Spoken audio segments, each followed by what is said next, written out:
जय हिंद दोस्तों, जय हिंद बच्चों।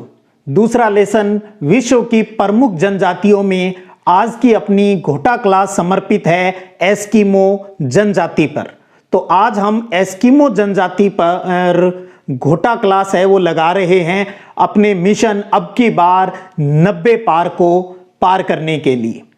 तो एक चीज मैं टॉपिक स्टार्ट करूं उससे पहले आपको ये बताना चाहता हूं, कुछ बच्चों के कमेंट आते हैं सर आप सिर्फ इंपॉर्टेंट बता दें।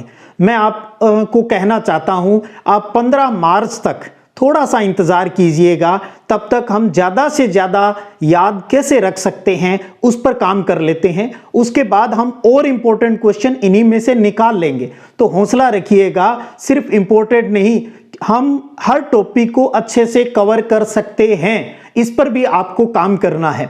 तो चलिए एस्किमो जनजाति पर क्या क्या चीजें आपको इस टॉपिक में अच्छे से याद रहनी चाहिए उस पर बात कर लेते हैं। एस्किमो जनजाति, एस्किमो जनजाति यानी एस्किमो जो है इसका शाब्दिक अर्थ आपको पता होना चाहिए और वो है कच्चा मांस खाने वाला। एस्किमो का शाब्दिक अर्थ कच्चा मांस खाने वाला है और एस्किमो की भाषा अगर पूछे तो एल्यूट भाषा है। एस्किमो की भाषा एल्यूट भाषा है। दो प्रश्न हो गए।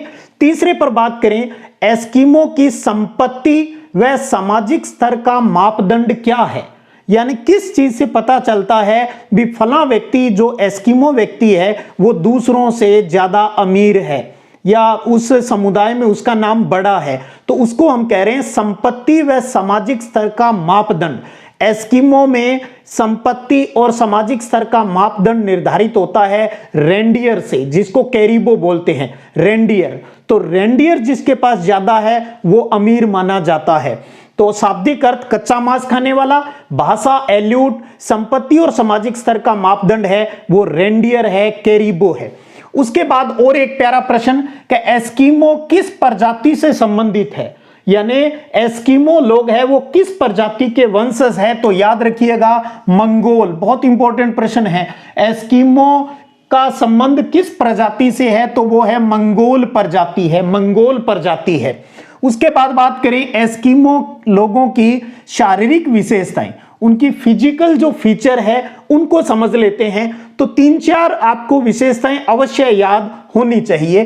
तो एस्किमो लोगों की शारीरिक विशेषताएं हैं, इनका चेहरा सपाट और चौड़ा होता है। इनका जो चेहरा है वो सपाट और चौड़ा होता है। त्वचा का जो रंग है वो पीला भूरा होता है। कद है वो मध्यम है, न ज्यादा छोटे और न ज्यादा बड़े, मध्यम इनका साइज है। नाक है वो चपटी है, नाक चपटी है। इनका मुंह है वो चौड़ा होता है और आंखें हैं वो गहरी होती है। दांत सफेद और मजबूत होते हैं। तो ये 5-7 इनकी प्रमुख शारीरिक विशेषताएं हैं। तो 3-4 आप याद रख लें, जैसे इनका चेहरा सपाट और चौड़ा होता है, इनकी त्वचा का रंग पीला भूरा होता है, कद मध्यम होता है, इनकी नाक चपटी होती है, इनका मुंह चौड़ा होता है, इनके जो दांत है वो सफेद और मजबूत होते हैं, इनकी आंखें गहरी होती है। तो इनमें से कोई भी 3-4 शारीरिक विशेषताएं आपको याद रखनी है। उसके बाद आता है एस्किमो जनजाति के निवास क्षेत्र को समझे। भी एस्किमो लोग हैं वो विश्व में कहां कहां निवास करते हैं, तो वो टॉपिक रहता है निवास क्षेत्र का। तो कम से कम 2-3 लाइनों के माध्यम से हम समझे। एक बात आप लिख सकते हो इसमें, अलास्का से लेकर बेरिंग जल डमरू के मध्य। तो एस्किमो लोग कहां निवास करते हैं? अलास्का से लेकर बेरिंग जल डमरू के मध्य निवास करते हैं। या आप लिख सकते हो क्षेत्र, तो अलास्का, कनाडा, ग्रीनलैंड और उत्तरी साइबेरिया में निवास करते हैं। अलास्का, कनाडा, ग्रीनलैंड और उत्तरी साइबेरिया है, वहां पर ये निवास करते हैं। बर्फीले क्षेत्र के निवासी हैं, यानी ठंडे क्षेत्रों में एस्किमो लोग रहते हैं। अगर 1 नंबर का प्रश्न आ जाए निवास क्षेत्र आपसे पूछे, तो इनमें से आप पहले कोशिश करें भी आप अलास्का से लेकर बेरिंग जल डमरू की बात लिख दें। ये नहीं तो आप ये लिख दें भी अलास्का, कनाडा, ग्रीनलैंड और उत्तरी साइबेरिया क्षेत्र में ये निवास करते हैं। मानचित्र पर मैंने पहले डिटेल क्लास में अच्छे से समझा दिया है ये चीज, बर्फीले क्षेत्र के ये निवासी है। उसके अलावा मैंने आपको ये भी बताया जो उत्तरी कनाडा और ग्रीनलैंड है, उत्तरी कनाडा और ग्रीनलैंड में इनको एस्किमो ही बोलते हैं। जबकि स्कैंडिनेविया जो क्षेत्र है, स्कैंडिनेविया किसको बोलते हैं? नॉर्वे, स्वीडन और डेनमार्क का जो इलाका है, नॉर्वे, स्वीडन और डेनमार्क का जो इलाका है उसे स्कैंडिनेविया कहा जाता है और वहां पर इन्हें एस्किमो को लैप्स के नाम से जाना जाता है, जबकि उत्तरी साइबेरिया में इन्हें सेमोइड्स, याकूत और चकची के नाम से भी जाना जाता है। ये हम डिटेल क्लासेस में इसके बारे में अच्छे से पढ़ चुके हैं, उनके वीडियो लिंक भी नीचे डिस्क्रिप्शन में दिए हुए हैं। जो बच्चे डिटेल पढ़ना चाहते हैं तो वहां पर उसको अच्छे से आप विस्तृत रूप से है वो समझ लीजिएगा। तो निवास क्षेत्र यानी अलास्का, कनाडा और ग्रीनलैंड और उत्तरी साइबेरिया क्षेत्र में ही ये निवास करते हैं। वो कौन सा प्रदेश है? बर्फीला क्षेत्र है, टुंड्रा जो प्रदेश है, आर्कटिक और टुंड्रा जो क्षेत्र है वहां पर एस्किमो लोग निवास करते हैं। उसके बाद बात करते हैं एस्किमो के आर्थिक क्रियाकलाप की, उनकी अर्थव्यवस्था की। यह बड़ा इंपॉर्टेंट रहता है। जो अपनी 4 जनजातियां हैं अपने पाठ्यक्रम में, इस चैप्टर में चारों का ही आर्थिक क्रियाकलाप, क्योंकि इस चैप्टर से 2 नंबर का प्रश्न भी आना है तो उस पर भी हम थोड़ा सा बात कर लें भी इसमें हमें क्या क्या चीजें लिखनी है। तो आर्थिक क्रियाकलाप में आप पहली लाइन तो आप ये लिख सकते हैं भी एस्किमो की आजीविका का मुख्य आधार। 1 नंबर में अलग से भी पूछा जा सकता है भी एस्किमो की आजीविका का मुख्य आधार क्या है, तो आखेट, मछली पकड़ना और संग्रहण, ये इनके जीवन यापन के मुख्य काम है। या तो ये शिकार करेंगे या मछली पकड़ेंगे या संग्रहण। तो शिकार, मछली पकड़ना, संग्रहण एस्किमो की आजीविका का मुख्य आधार है। एक लाइन में ये चीज क्लियर होती है। उसके अलावा आर्थिक क्रियाकलाप में और किन किन बातों के बारे में लिखना है, इसमें सबसे पहले हम बात करें आखेट। तो आखेट को आप अच्छे से तैयार करना है, एस्किमो का बड़ा इंपॉर्टेंट है। और एस्किमो में क्या है, अलग अलग टर्म्स हैं, नाम काफी हैं, तो उनमें कंफ्यूजन नहीं लाना है आपको और अच्छे से इस चार्ट के माध्यम से शानदार घोटा मारना है, क्योंकि पहले आपको यह पता होना चाहिए कौन सी टर्म किस क्षेत्र से जुड़ी हुई है। क्या वो वस्त्र है, क्या वो शिकार की कोई चीज है, क्या वो भोजन से संबंधित कोई चीज है, क्या वो मकान से जुड़ी हुई कोई चीज है। तो ये कंसेप्ट क्लियर होना आपके लिए बहुत जरूरी है। तो आखेट पर बात करते हैं, एस्किमो के आखेट पर ध्यान दीजिएगा। 2 तरीके से आपको समझना है। सर्दियों में यानी शीतकालीन आखेट कैसे करते हैं और बसंतकालीन आखेट है वो कैसे करते हैं। तो सबसे पहले एस्किमो के शीतकालीन आखेट को समझें तो 2 विधियां हैं, माऊपाक और इतुरपाक। माऊपाक, इतुरपाक, माऊपाक, इतुरपाक। अब प्रश्न आ गया माऊपाक क्या है, तो क्या लिखोगे आप? माऊपाक एस्किमो के शीतकालीन आखेट की विधि है। माऊपाक क्या है? एस्किमो के शीतकालीन आखेट की विधि है। इतुरपाक क्या है? एस्किमो के शीतकालीन आखेट की शिकार की एक विधि है। तो आखेट में शीतकालीन आखेट 2 तरीके से करते हैं एस्किमो लोग, या तो माऊपाक विधि अपनाएंगे या इतुरपाक। आपको माऊपाक शब्द का अर्थ भी पता होना चाहिए। जैसे एस्किमो का अर्थ है कच्चा मांस खाने वाला, माऊपाक का क्या अर्थ है? माऊपाक का अर्थ है प्रतीक्षा करना, वेट करना, प्रतीक्षा करना। माऊपाक, माऊ बना दे, माऊपाक प्रतीक्षा करना इसका शाब्दिक अर्थ है। इसमें क्या है अच्छे से हम पहले पढ़ चुके हैं भी। मछली, विशेषकर सील मछली, जब सांस लेने के लिए बर्फ के बीच जो छिद्र होते हैं वहां पर आती है तो वहां रखी हुई हड्डी हिलती है और हार्पून नामक जो भालानुमा हथियार है उससे वहां एस्किमो लोग शिकार कर लेते हैं। तो माऊपाक शीतकालीन आखेट की विधि है। इतुरपाक में क्या होता है? इतुरपाक में 2 छिद्र किए जाते हैं। एक छिद्र में उनके लिए, उनको आकर्षित करने के लिए भोजन रखा जाता है और दूसरे में उसको भालेनुमा हथियार से, उसको वहां हार्पून से ही भालेनुमा जो हथियार है उससे उसका शिकार कर लिया जाता है। तो माऊपाक में एक ही छिद्र में सारा काम कर देते हैं ये। इतुरपाक में 2 छिद्र किए जाते हैं। एक में उनको आकर्षित करने के लिए कोई भोजन रखा जाता है और दूसरे में उस भाले से, हार्पून हथियार से वो उसको, सील मछली को मारते हैं। तो माऊपाक, इतुरपाक, माऊपाक, इतुरपाक शीतकालीन आखेट की विधि है एस्किमो की। अब बात आती है बसंतकालीन, यानी मार्च के महीने में ये किस प्रकार शिकार है वो करते हैं। जब सील मछलियां हैं वो थोड़ी धूप सेकने के लिए मार्च के महीने में बाहर आती है तो वहां उत्तोक विधि अपनाई जाती है। उत्तोक, ध्यान रखिएगा, उत्तोक क्या है? एस्किमो की बसंतकालीन आखेट की एक विधि है। बसंतकालीन आखेट को क्या कहते हैं? एस्किमो के बसंतकालीन आखेट को उत्तोक कहा जाता है, उत्तोक कहा जाता है। और इसमें जो शिकार है वो कुत्तों की मदद से किया जाता है, कुत्तों की मदद से सील मछली का शिकार किया जाता है उत्तोक के अंदर। तो ये समझिए आप, शीतकालीन और बसंतकालीन जो आखेट है एस्किमो का, उसमें टोटल 3 विधियां हो गई।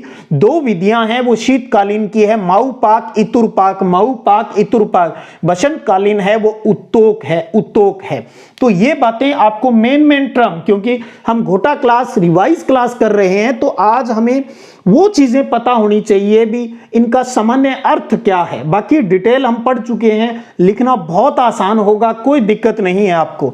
तो आखेट में आपको ये चीज अच्छे से पता होनी चाहिए। उसके बाद आर्थिक क्रियाकलाप में हम किस पर बात कर सकते हैं? हम उनके भोजन पर बात कर सकते हैं। एस्किमो का भोजन, भोजन स्रोत के नाम से लिखा है। भोजन की अगर हम बात करें एस्किमो का भोजन, तो एक लाइन तो आप यही लिख सकते हो भी कच्चा मांस, कच्चा मांस है वो एस्किमो का मुख्य भोजन है। कच्चा मांस, किसका मांस खाते हैं ये? सील मछली, व्हेल मछली और सी लोइन। सी लोइन को वालरस भी कहते हैं। तो ध्यान दीजिएगा, भोजन के रूप में ये किसका कच्चा मांस खाते हैं? ये सील मछली, व्हेल मछली और सी लोइन, जिसको वालरस भी बोलते हैं। ये तीनों नाम आपके अच्छे से याद होने चाहिए, सील, व्हेल, सी लोइन, सी व्हेल सी लोइन, और सी लोइन को ही वालरस बोलते हैं। ये चीज अच्छे से आपको पता होनी चाहिए। उसके साथ साथ सील मछली का एक बहुत प्यारा इंपॉर्टेंट प्रश्न बनता है, क्योंकि आपको मैं बता दूं एस्किमो लोगों के जीवन में सील मछली का सबसे ज्यादा इंपॉर्टेंस है, सबसे ज्यादा महत्व है।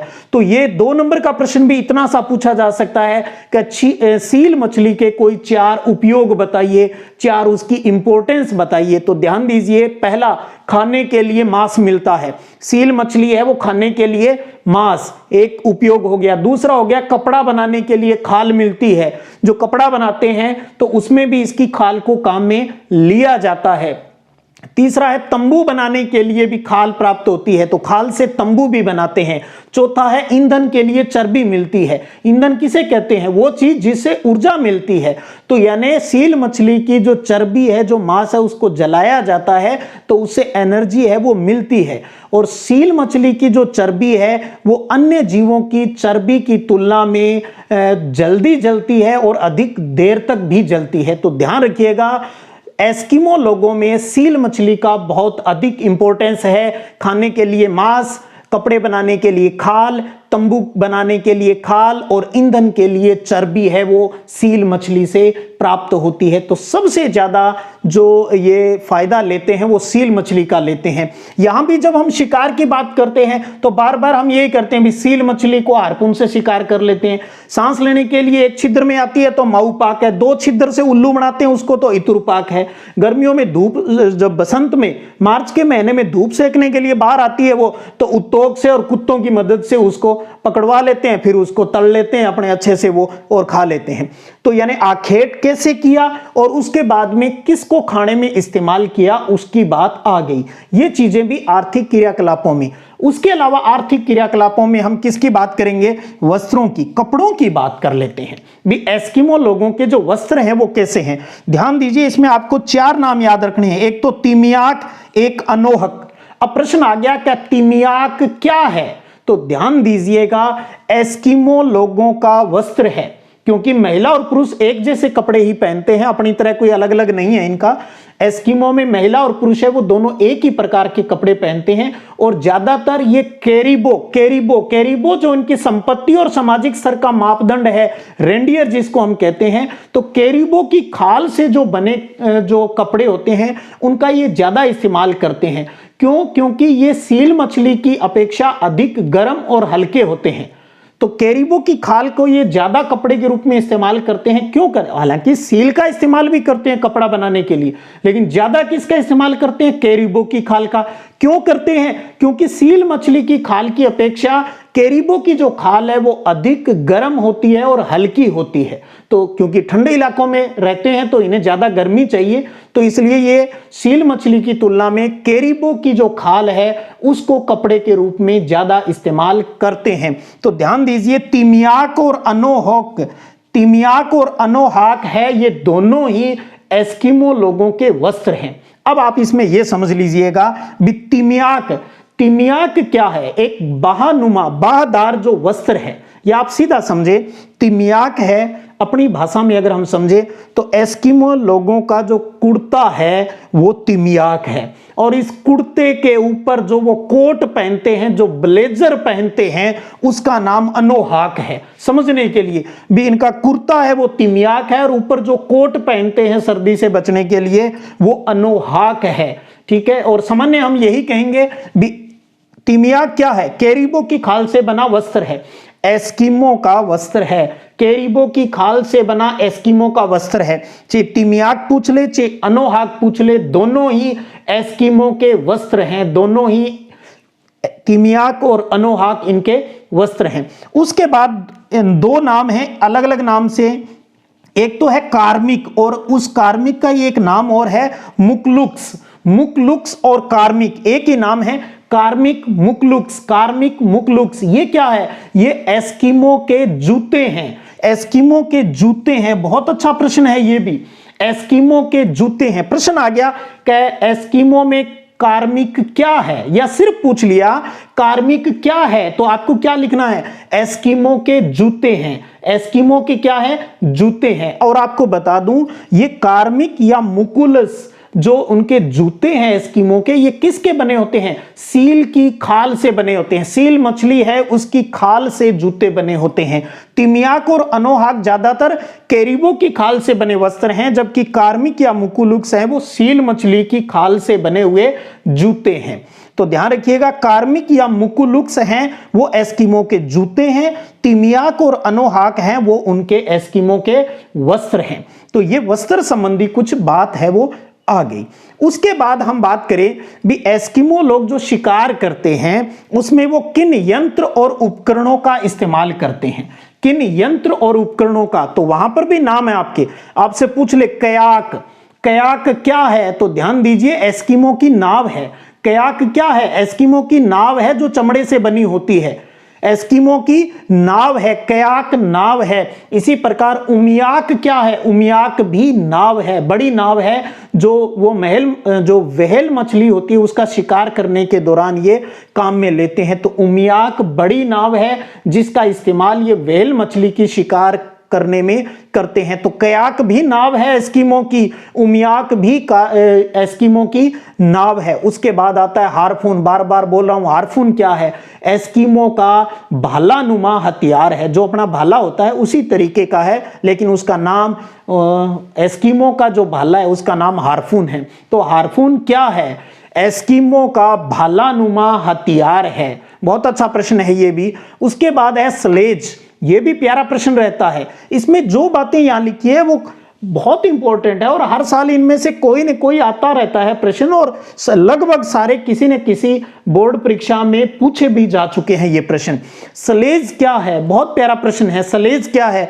बर्फ पर चलने वाली बिना पहिए वाली गाड़ी है, बर्फ पर चलने वाली बिना पहिए की गाड़ी है जिसे कुत्ते और रेंडियर खींचते हैं, जिसे कुत्ते और रेंडियर कैरिबो है वो खींचते हैं। और एक प्यारा प्रश्न ये भी है, स्लेज किससे बनाई जाती है? ज्यादातर जो स्लेज है वो वालरस की हड्डियों से बनाई जाती है। वालरस यानी सी लोइन, सी लोइन, सी लोइन, सी लोइन या वालरस की हड्डियों से बनी होती है। स्लेज किससे बनी होती है?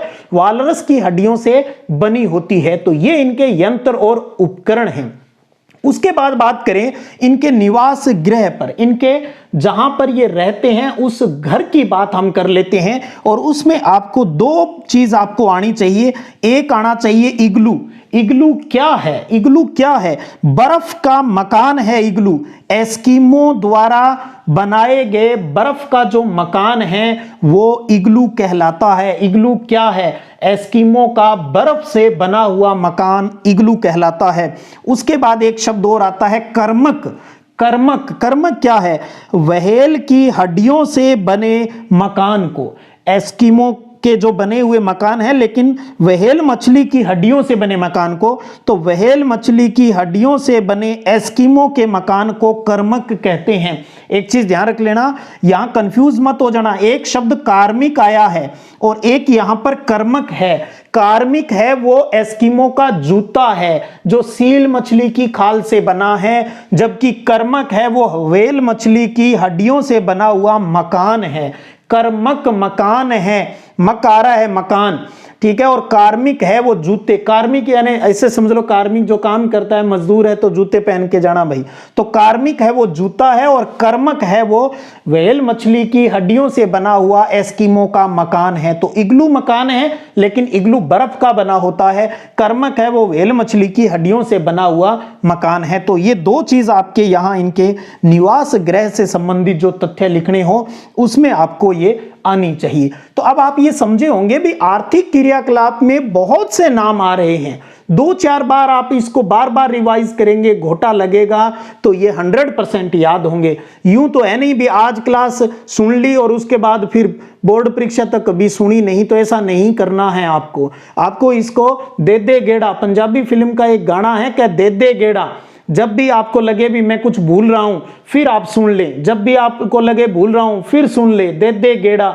यानी बार बार प्रैक्टिस मैक्स मैंने परफेक्ट, क्योंकि अब की बार 90 पार, अब की बार 90 पार। देखिएगा एक बार फिर देखिए, एस्किमो का शाब्दिक अर्थ कच्चा मांस खाने वाला, इनकी भाषा एल्यूट, संपत्ति और सामाजिक स्तर का मापदंड रेंडियर कैरिबो है, और इनके जो प्रजाति है वो मंगोल, एस्किमो मंगोल प्रजाति के वंशज हैं। शारीरिक विशेषताएं, चेहरा सपाट चौड़ा, त्वचा पीली भूरी, कद मध्यम है, नाक चपटी है, मुंह चौड़ा है, दांत सफेद और मजबूत है, आंखें इनकी गहरी है। निवास कहां करते हैं तो आप लिख सकते हो अलास्का से लेकर बेरिंग जलडमरू के मध्य, या अलास्का, कनाडा, ग्रीनलैंड, उत्तरी साइबेरिया में निवास करते हैं, बर्फीले क्षेत्र में निवास करते हैं। आर्थिक क्रियाकलाप में आजीविका का मुख्य आधार इनका आखेट है, संग्रहण है और मछली पकड़ना इनका मुख्य जो आजीविका का आधार है। आखेट मुख्य 2 टाइम का है। शीतकालीन आखेट में माऊ पाक यानी प्रतीक्षा करना, जिसका अर्थ है माऊ पाक और इतुर पाक, माऊ पाक इतुर पाक शीतकालीन आखेट है, और बसंतकालीन जो आखेट है शिकार है उसको उत्तोक बोलते हैं। आखेट के बाद भोजन करते हैं, भोजन कच्चा मांस खाते हैं। किसका खाएंगे, सील, व्हेल मछली, सील ओइन या वालरस, इसका मांस वो खाते हैं। सील मछली बड़ी इंपॉर्टेंस है रखती है एस्किमो के लिए, इनका मांस खाते हैं, इनसे बनी खाल के कपड़े बनाते हैं, तंबू बनाते हैं, जलाते भी इससे हैं, बहुत जल्दी जल जाती है सील मछली की खाल और ऊर्जा भी बहुत ज्यादा है वो इससे मिलती है। तो सील मछली बहुत ज्यादा इंपॉर्टेंस रखती है एस्किमो के लिए। इनके वस्त्रों की बात करें तो कैरिबो की खाल के बने वस्त्र ये ज्यादा इस्तेमाल करते हैं सील मछली की तुलना में। तिमियाक और अनोहाक इनके महिला और पुरुष एस्किमो जातियों के जो वस्त्र हैं, और कार्मिक या मुकुलस है वो इनके एस्किमो के जूते हैं। कार्मिक या मुकुलस जूते हैं। और यंत्रों की कयाक इनकी नाव है, उमियाक भी नाव, कयाक उमियाक सेम उच्चारण आ रहा है, याक याक दोनों ही एस्किमो के नाव हैं। हार्पून है वो भालानुमा हथियार है। स्लेज है वो बर्फ पर चलने वाली बिना पहिए वाली गाड़ी है जिसे कुत्ते और रेंडियर खींचते हैं। और स्लेज गाड़ी है वो वालरस की हड्डियों से बनी होती है, वालरस की हड्डियों से बनी होती है। इग्लू है बर्फ से बने हुए एस्किमो के मकान हैं, जबकि व्हेल मछली की हड्डियों से बने मकान को कर्मक बोलते हैं। कर्मक कार्मिक में ध्यान रख लेना है, कर्मक इनका हड्डियों से बना हुआ मकान है, जबकि कार्मिक या मुकुलुक्स है वो इनके एस्किमो के जूते हैं। तो इस चीज को आपको अच्छे से आप स्क्रीनशॉट ले सकते हो, इसका आपको थोड़ा सा बार बार इसको रिवाइज करना है, देखना है, और बहुत शानदार घोटा लग जाएगा। क्योंकि एस्किमो जनजाति और भील जनजाति में सबसे ज्यादा टर्मिनोलॉजी आती है, शब्दावली आती है, तो कोई कंफ्यूजन नहीं हो, इसलिए हमें इसको बार बार पढ़ना है। अब आप सोचें भी इतने याद नहीं होंगे या याद नहीं होना, मैं नहीं मानता भी कोई ऐसा बात हो सकती है भी कोई चीज याद नहीं होती। अगर आपके कोई फिल्म याद हो सकती है, गाना याद हो सकता है, तो ये भी याद हो सकते हैं। माऊ पाक, इतुर पाक, उतोक, तिमिया, कनोह, कर्मी। एक दूसरे से पूछिए, बताइए वस्त्र है, आखेट है, कौन सा क्या उपकरण है, बताओ क्या क्या है। भीलों की नाव है, एस्किमो की नाव है, गोंड की नाव है, क्या ये उनके वस्त्र हैं। थोड़ा सा चर्चा का विषय बनाइए, अथाई का विषय बनाइए और अपने घोटे को शानदार कीजिए। और फिर देखना अब की बार 90 पार, अपने आप कॉन्फिडेंस आएगा, अपने आप कॉन्फिडेंस आएगा। तो इतनी चीज आपको अच्छे से कवर करनी है और आनी ही चाहिए। आप हमारे स्टूडेंट हैं और ये समझ लीजिए ये आदेश है गुरु का, और इसका घोटा शानदार लगाना है। डिटेल हम पहले पढ़ चुके हैं, आप दोबारा भी पढ़ोगे, क्योंकि जब ये चीज मोटी मोटी याद हो जाएगी तो इनके बारे में डिटेल याद करना बहुत आसान होगा, क्योंकि इस पार्ट से 1 नंबर के प्रश्न भी तो आने हैं, कुछ भी पूछ सकता है, कहीं भी कंफ्यूजन कर सकता है। मैं तो एक एक नंबर की लड़ाई लड़ रहा हूं, एक एक एक भी प्रश्न अपनों से छूटना नहीं चाहिए, चाहे वो छोटा हो चाहे बड़ा हो। तो ये सबसे महत्वपूर्ण चीज है एस्किमो की। उसके अलावा आपसे क्या पूछ लेगा? उसके अलावा पूछ सकता है कि एस्किमो की समाज और संस्कृति बताइए। तो हम जैसे रहते हैं वैसे ही वो रहते हैं। आप कह सकते हो भैया वो छोटे छोटे समूहों में रहते हैं, एक बात हो गई। हम कह सकते हैं वो घुमक्कड़ हैं, इधर उधर घूमते रहते हैं बेचारे। हम कह सकते हैं भी वो पितृवंशीय समाज है, ये लगभग सभी में लिखनी है ये लाइन, पितृवंशीय समाज है, पिता ही मुखिया है, वो घर का होता है, बहुपत्नी प्रथा है, ये याद रह जाएगा। एस्किमो लोग है वो एक से ज्यादा लुगाई रखते हैं बेचारे, और गर्मियों में ये उत्सव और त्योहार है वो मनाते हैं। सर्दियों में तो कहां बेचारे ठिठुरते रहेंगे, तो बड़ा इजीली है, अभी गर्मियों में ये अपना त्योहार मनाते हैं।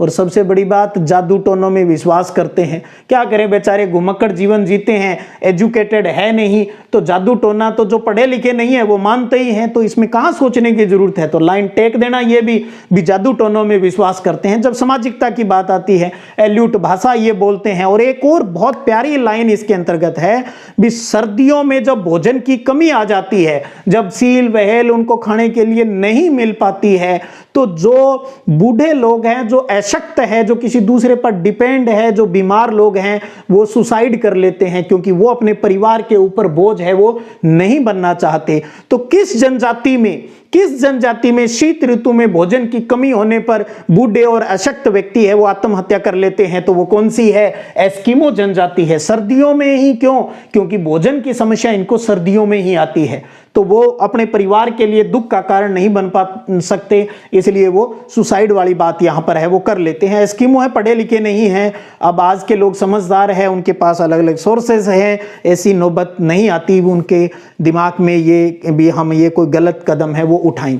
उसके अलावा आपसे ये पूछ सकता है, एस्किमो अपने वातावरण के साथ समायोजन कैसे करता है, एडजस्टमेंट कैसे करता है, यानी वो ठंडे क्षेत्र में किस प्रकार रहता है। तो आप देख लीजिएगा क्या लिखना है उसके अंदर। आप अपने आप को बचाने के लिए वो क्या क्या करता है, वो बर्फ के बने हुए मकान में रहता है, तो एडजस्ट कर लिया अपने आप को। ये अवेल की हड्डियों से बने मकान में रहता है, ये बात लिख सकते हो। सलेज वाली बात इसके अंतर्गत आ जाएगी, वो बर्फ पर चलने वाली बिना पहिए वाली गाड़ी का है वो इस्तेमाल करते हैं। तो वो यही चीजें भी किस प्रकार एडजस्ट करते हैं, वो कैसे इतने बर्फीले क्षेत्र के अंदर वो अपने आप को वहां एडजस्ट कर पाते हैं। तो आप इसमें सलेज वाली बात, इग्लू वाली बातें हैं, ये 2-3 लाइनें इसके अंदर सेट करनी होती है। उसके अलावा कि आधुनिक संस्कृति से संपर्क में आने पर क्या करते हैं, जब यानी मॉडर्न हमारे जैसे लोगों के साथ संपर्क में आने के बाद उनके क्या हुआ, उन्होंने पारंपरिक जो आपका उनका ढंग था भी, कौन से हथियार वो यूज करते थे पुराने पारंपरिक, उनको वो छोड़ रहे हैं। आजकल हारपुर उनकी परवाह नहीं करते, वो बंदूक लाते हैं, क्या बंदूक से करेंगे भी शिकार। तो क्या हो गया, ये समझदार शिक्षित लोगों के संपर्क में आने पर उनका तरीका है वो चेंज हो गया, उपकरण है वो उनके चेंज हो रहे हैं। ये जो चेंज उसमें आ रहा है वो यहां लिखना होता है। आजकल वो कयाक है, उमियाक है, इसके स्थान पर जो मोटर वाली जो नाव आ गई उसका इस्तेमाल करते हैं। कौन माथा हमारे हाथों से, कौन सलेज के साथ माथा हमारे भी, यहाँ सलेज गाड़ी है तो सलेज के स्थान पर आजकल स्नो स्कूटर आ गए, बर्फ पर चलने वाले स्कूटर हैं उनका इस्तेमाल करने लग गए। तो इस तरीके की बातें हैं वो इसमें लिखनी होती है भी, आधुनिक संस्कृति के संपर्क में आने पर उनमें क्या चेंजेस है वो आ रहा है। तो ये छोटे छोटे समूहों में रहते हैं, पितृवंशीय है, गर्मियों में त्योहार मनाते हैं, जादू टोनों में विश्वास करते हैं। तो ये उनकी सामाजिकता की बातें हैं। और बाकी हम इस चीज को अगर आप अच्छे से कवर कर लोगे तो बाकी सिर्फ पॉइंट का ध्यान रखना है भी, आपको किस पॉइंट में कितनी बात है वो लिखनी है। उम्मीद करता हूं आप सब बच्चे इन चीजों से लाभान्वित हो रहे होंगे। अगर आप लाभान्वित हो रहे हो तो कमेंट में बताइएगा, मेरा हौसला अफजाई हो जाएगी। और अगले दिन फिर हम अगली जनजाति पर घोटा क्लास, तब तक आप इसको अच्छे से घोट लीजिएगा। और टेलीग्राम पर इसके क्विज और इस यूनिट से जो दूसरा जो आपका चैप्टर है, इसमें जो 2-2 नंबर के जो प्यारे प्रश्न बनेंगे, वो चैप्टर पूरा होते ही रिवीजन वाला, उसके बाद में 2-2 नंबर वाले प्रश्न या साथ साथ में वो भी मैं टेलीग्राम पर डाल दूंगा। तो आप वहां से भी उन प्रश्नों को अपनी कॉपी में नोट कीजिएगा और रिवीजन कीजिएगा। तो ये थी अपने इस चैप्टर की 4 जनजातियों में से अपनी एस्किमो जनजाति, जिसकी सारी बेसिक चीजों का हमने घोटा मारा है। तो अब आप थोड़ा सा 2 बार इसको रिवाइज कर लें और अच्छे से लिखना चाहें तो लिख भी सकते हो, रिवीजन में काम आएगा। लिख कर याद करोगे तो और लंबे टाइम तक चीज याद रहेगी। फिर मिलते हैं अब की बार 90 पार। जय हिंद, जय भारत।